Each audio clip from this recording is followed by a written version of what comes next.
बात चल रही थी राम राज्य निर्माण करने की, बात चल रही थी हिंदू राष्ट्र निर्माण करने की, पर मोदी जी ने नए संसद भवन में सम्राट अशोक स्तंभ निर्माण करके ये मैसेज दे दिया है कि यह राष्ट्र सम्राट अशोक के एडमिनिस्ट्रेशन से ही चलेगा, सम्राट अशोक के व्यवस्थापन और मैनेजमेंट से ही चलेगा।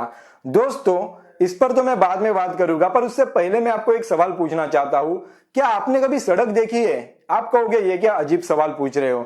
दोस्तों, ये सवाल महत्वपूर्ण इसलिए है क्योंकि उस सड़क पर जब भी हम चलते हैं तो उस सड़क के दाएं और बाएं तरफ पेड़ लगे होते हैं। यह कल्पना किसकी है? क्योंकि यह कल्पना लगभग पूरे दुनिया में फैल चुकी है। जब भी हम किसी सड़क से गुजरते हो तो सड़क के दाएं और बाएं तरफ पेड़ लगे होते हैं। यह संकल्पना सम्राट अशोक की है, जिनकी कल्पना पूरे दुनिया ने स्वीकृत कर ली है। जब प्राचीन भारत में कोई व्यक्ति बीमार होता था तो उस बीमार व्यक्ति को ठीक करने के लिए वैद्य तो होते थे, पर कोई हॉस्पिटल या कोई क्लिनिक नहीं होता था। दोस्तों, health care sector, health care system को सम्राट अशोक ने डेवलप किया, जिससे पूरे दुनिया ने सीखा और बाद में हॉस्पिटल का निर्माण हुआ।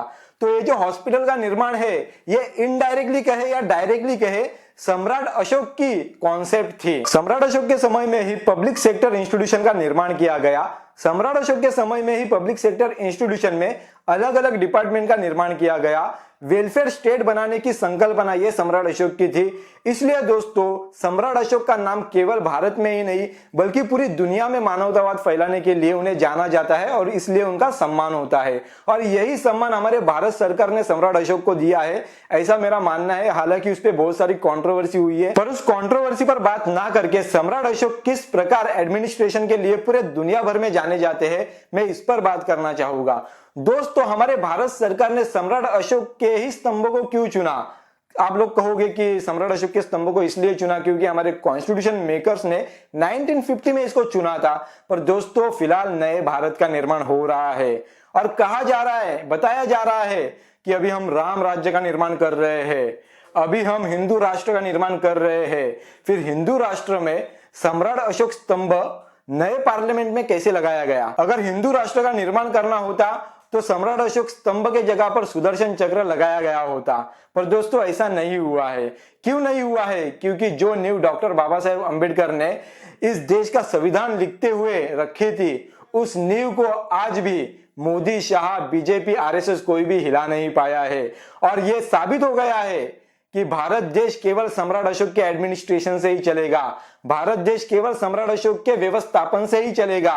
तो दोस्तों, ये बात आपको समझनी चाहिए। बेशक आप में से कुछ लोग होंगे जो मुझसे कहेंगे कि अरे भाई, इस प्रतीक से छेड़छाड़ हुई है, ये वो प्रतीक नहीं है। पर उन सभी को मैं बताना चाहता हूं, छेड़छाड़ कितनी भी हो पर रहेगा तो वो अशोक स्तंभ ही। शेर के दांत बाहर हो या शेर के दांत गिरे हुए हो, पर रहेगा तो वो अशोक स्तंभ ही। इससे क्या मैसेज देना चाह रहे हैं वो लोग? इससे हमको यही मैसेज लेना चाहिए कि ये लोग इस देश में सम्राट अशोक के एडमिनिस्ट्रेशन को हिला नहीं पा रहे हैं, इसलिए उनके प्रतीकों के साथ विद्रूपीकरण का उन्होंने सिलसिला लगा रखा है।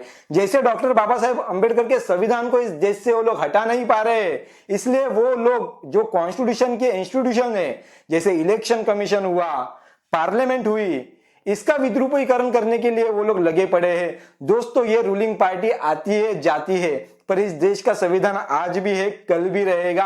और ये सम्राट अशोक का जो स्तंभ है, प्रतीक के साथ जो विद्रूपीकरण हुआ है, छेड़छाड़ हुई है, डेफिनेटली हुई है।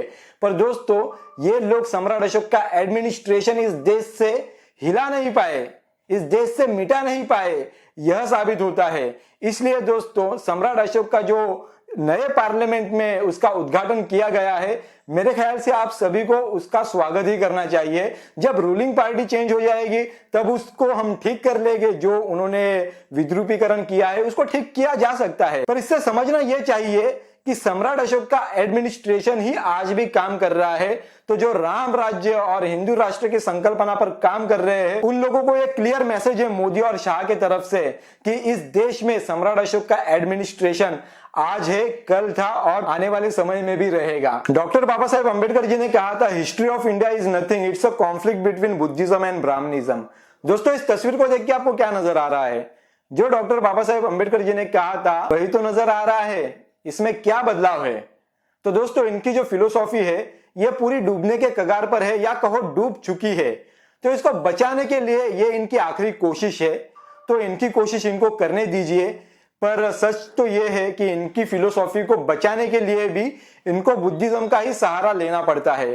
दोस्तों देखिए, सारे बुद्धिक प्रतीक देखिए। बुद्धिस्ट केव्स को अगर आप लोग देखोगे तो हर बुद्धिस्ट केव्स में इन लोगों ने इनके गॉड को बिठा दिया है और उस बुद्धिस्ट केव्स को हड़प कर लिया है। इससे क्या पता चलता है दोस्तों, जो दूसरों का है उन पर ये लोग अपना हक जता रहे हैं।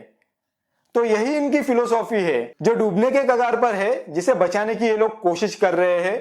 पर बचा पाएंगे या नहीं, ये तो आने वाला समय ही बताएगा। अब मेरे इस वीडियो को सुनने के बाद कुछ लोग सम्राट अशोक के बारे में कुछ बुरा लिखने की जरूर कोशिश करेंगे, तो उन लोगों को भी मैं बताना चाहता हूं कि भाई आप लोग तिरंगा को मानते हो, इंडियन नेशनल फ्लैग को आप लोग जब सैल्यूट करते हो तो डायरेक्टली इनडायरेक्टली आप सम्राट अशोक के अशोक चक्रों को सलाम करते हो। जब भारत सरकार अपनी मोहर कहीं पर भी लगाता है तो उसमें अशोक स्तंभ होता है, वो सम्राट अशोक का चिन्ह है। तो सम्राट अशोक के एडमिनिस्ट्रेशन को आप चाहो या ना चाहो पर आपको उसे स्वीकृत करना ही होगा। राष्ट्रीय प्रतीक का विद्रूपीकरण करके इन्होंने राष्ट्रीय प्रतीक का अपमान किया है। पर दोस्तों इनके बारे में आवाज कौन उठाएगा? ये लोग भूल चुके हैं कि ये जो जमाना है, ये जो दौर है, ये रिकॉर्ड कीपिंग का दौर है। यहाँ पर वीडियो है रिकॉर्ड के लिए, ऑडियो है रिकॉर्ड के लिए। तो ये लोग कितना भी विद्रूपीकरण कर ले पर ये रिकॉर्ड रहेगा हमेशा के लिए कि सम्राट अशोक का असली अशोक स्तंभ किस प्रकार था और इसमें किस प्रकार विद्रूपीकरण किया गया है। अभी फिलहाल इनके खिलाफ हम लोग कुछ आवाज उठा नहीं सकते। अगर हम लोग सुप्रीम कोर्ट में जाएंगे, हाई कोर्ट में जाएंगे, वहां से आजकल क्या क्या डिसीजन आ रहे हैं ये आप लोग सब देख ही रहे हो। फिर पार्लियामेंट में इन्होंने कब्जा करके रखा है। तो दोस्तों ये सारी बातें हैं, इसलिए मैंने कहा कि रूलिंग पार्टी आती है जाती है, पर इस देश का जो सम्राट अशोक का एडमिनिस्ट्रेशन है इसको ये लोग आज तक कभी मिटा नहीं पाए हैं, हिला नहीं पाए हैं। यही बात बताने के लिए इस वीडियो को मैंने बनाया है। आज के वीडियो में इतना ही, मिलते हैं नेक्स्ट वीडियो में। तब तक के लिए जय भीम, नमो बुद्धाय।